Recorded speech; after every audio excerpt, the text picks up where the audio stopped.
Welcome to Navarathri 2024. It's my pleasure to welcome you on my behalf and on behalf of Sujata Mahadevan.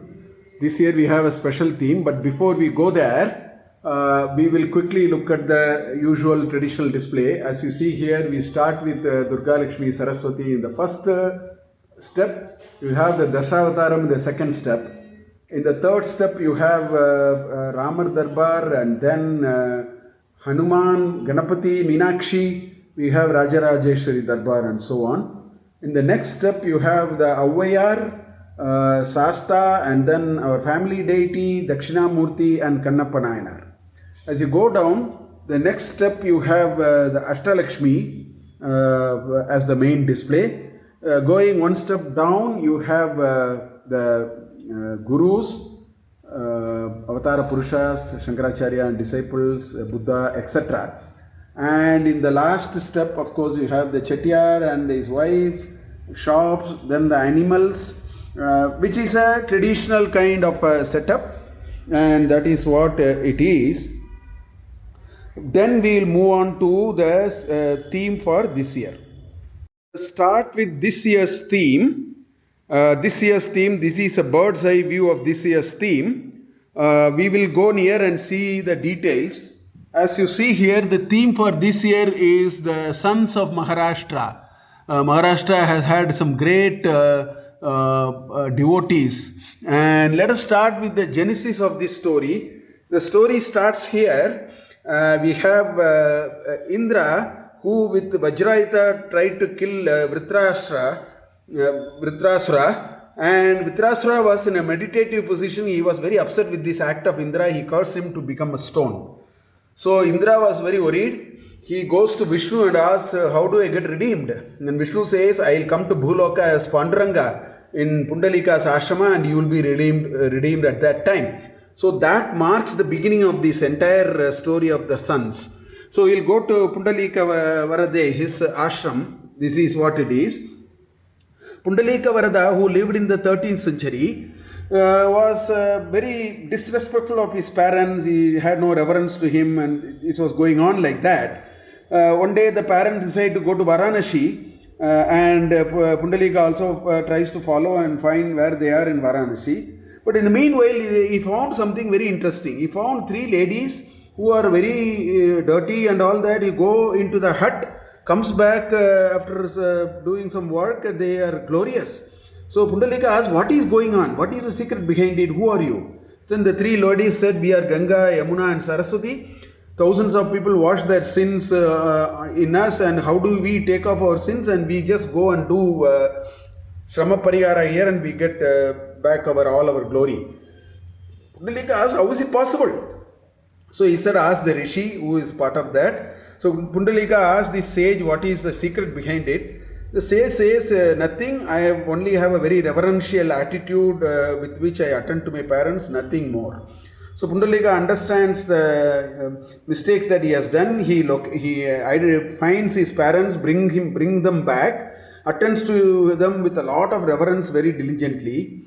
Panduranga was so impressed by that. One day he comes to see Pundalika, and Pundalika says, my parents are yet to sleep. Wait until I finish my sushrusha for them. Pundalika throws a brick and asks Panduranga to stand on it and wait. That is the redeeming part of the story. That is what it is. Then we move on to the next Sant of Maharashtra, which is Jnaneshwar, who also lived in the 13th century. The story is Jnaneshwar's parents, the father took sannyas from a guru, and when the guru came back to the village, Jnaneshwar's mother was blessed by the guru that you will have a good family life, but the mother started crying, saying, my husband has already taken sannyas, and the guru found he only gave sannyas to that person. He asked him to go back to Grihastha. Because he returned from sannyasa ashrama to Grihastha ashrama, the villagers were finding it unnatural, and they were very uncooperative with them. Anyway, in the meanwhile, they have 4 children, as you see here, Nivritti, Jnaneshwar, Sopana and Muktabhai. But because of this non-cooperation, the family was really suffering. But anyway, the parents went away and these 4 children were taking care of themselves amongst all odds. So much so that Jnaneshwar is asking Muktabai to use his back to roll chapati, and that's the level of poverty with which they were actually living. Anyway, in the meanwhile, we have the Jnaneshwar's greatness slowly gets revealed. He even makes the bull to utter Veda, and people understand he is a great person. Meanwhile, Muktabai goes to a nearby village. There is one person by name Sankdev who does all kinds of siddhis. He even brings dead people back. He tames animals and he boasts of all these. Whereas Muktabai feels that all that is required is only Panduranga Bhakti. Anyway, this Sankdev comes to meet Jnaneshwar and boasts all these siddhis to Jnaneshwar. Jnaneshwar said, your siddhi is only up to the point of doing all these with animate objects, living beings and so on. See my siddhi. And he actually made the wall to fly. So this Sankdev was fully convinced of futility of all these, etc. Anyway, Jnaneshwar lived for 21 years only. He authored Jnaneshwari, a great commentary on Bhagavad Gita in Marathi, which is kept in high reverence today. Then we will move on to the next, which is Namadeva, who is again a contemporary of Kundalika and Jnaneshwara. So what happens is Namadeva's father used to offer prasad every day at the temple. One day he could not go to the temple, so therefore he asked the little boy to go and offer prasad. The little boy placed the prasad thinking the Lord will come and have the prasad.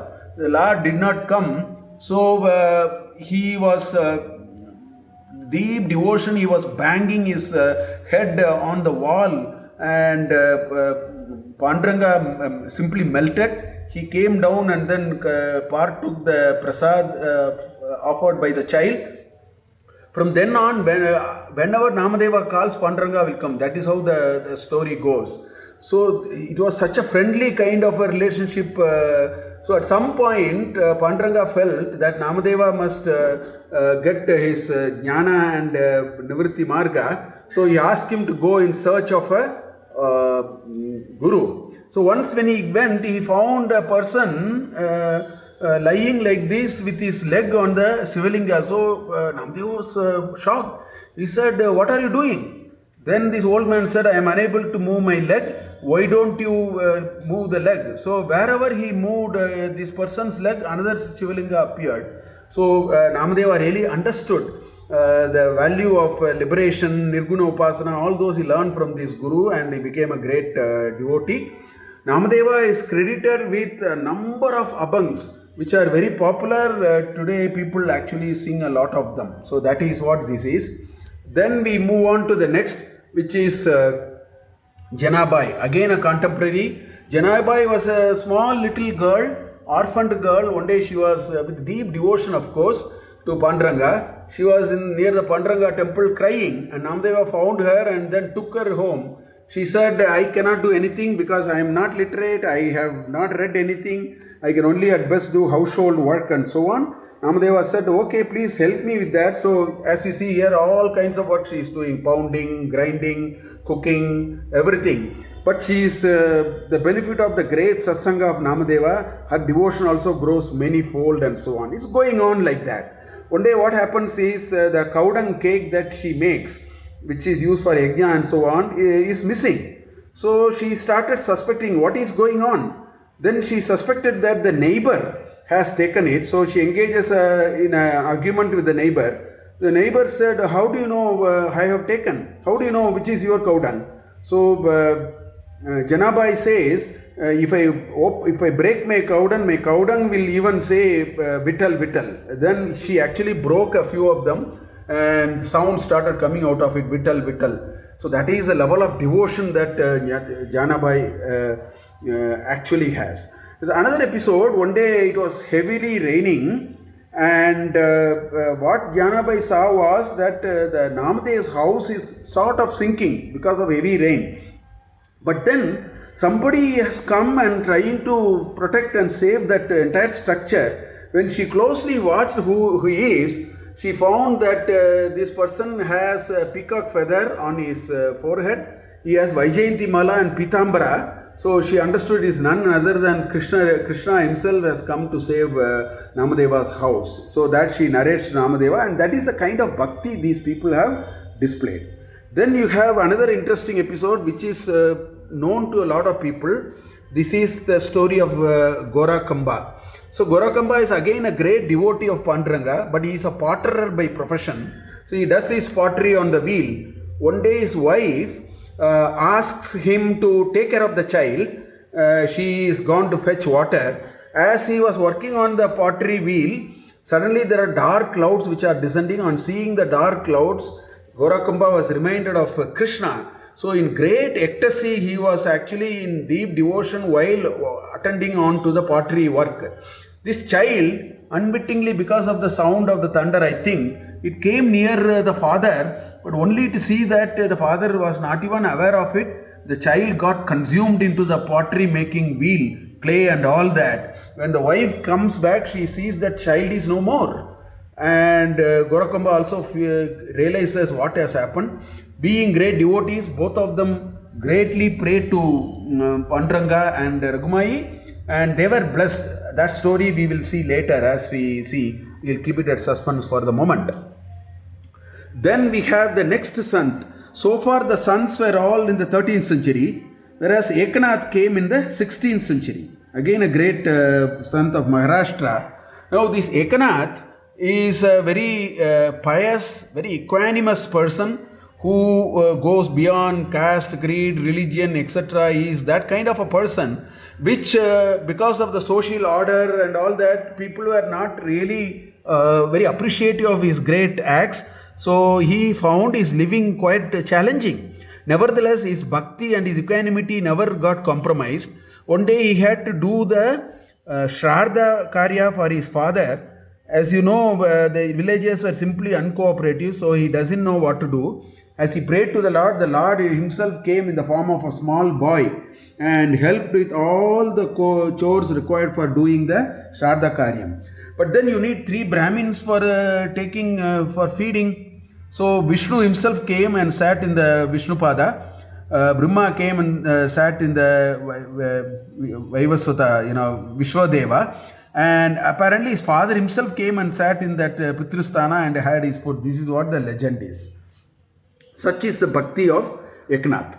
Now, once what happened, in their village there was huge drought, and so people were wondering what to do. So therefore they asked Eknath to go to Varanasi and fetch some Ganges waters and do Abhisheka of the Linga in the temple so that they will be blessed with water. Eknath goes to Varanasi, brings Ganga Jal, but as he approaches his village, he finds a donkey which is almost in a dead position, dying of thirst. So he offered the Ganga Jal to the donkey, and the donkey was survived. The villagers were very upset. He said, how can you do this? But then his true devotion was answered. He got plenty of rain and all that. So these are some of the episodes. All of these Santa Mahajanas, there are plenty of episodes in their life, but we have just taken a small portion just to give you a sense. Now we will move on to the main display, which is nothing but this Panduranga and Ragumai in that Pandaripura temple, which Pundalika was responsible for.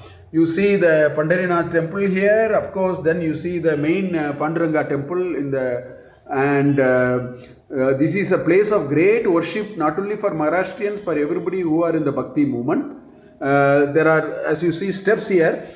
The first step is actually the Namadeva, that's what they are even told today. There's a small little child you see here, the Gorakumba's child. They came on what is called Varkari Yatra, and Gorakumba's child was restored back thanks to the devotion they have for Panduranga and Ragumai. Now there is this living tradition in Maharashtra. What happens is they all start from Alandi, which is just outside the Pune International Airport. Thousands and thousands of people perform what is called Varkari Yatra, which starts from that Alandi, which is the Samadhi of Jnaneshwar, and they do a Padayatra walking about 250 kilometers in about 18 days. And throughout that journey, they do bhajans, they do abhangs. It's all steep, deep in devotion. Every group has a guru and they go together. This is a huge movement which happens even today. The Ashada Ekadasi, hundreds and thousands of people actually congregate in Pandaripura. That's through this Varkari Yatra and so on. So this is a strong living tradition. So what is special about this year's display is the bhakti that we are talking about is not of the Puranic variety. It is bhakti of people who lived in our times, just a few hundred years before and so on. So we hope you have enjoyed this display this year, and we pray to the Lord for your well-being, peace and prosperity. Thank you for watching this video.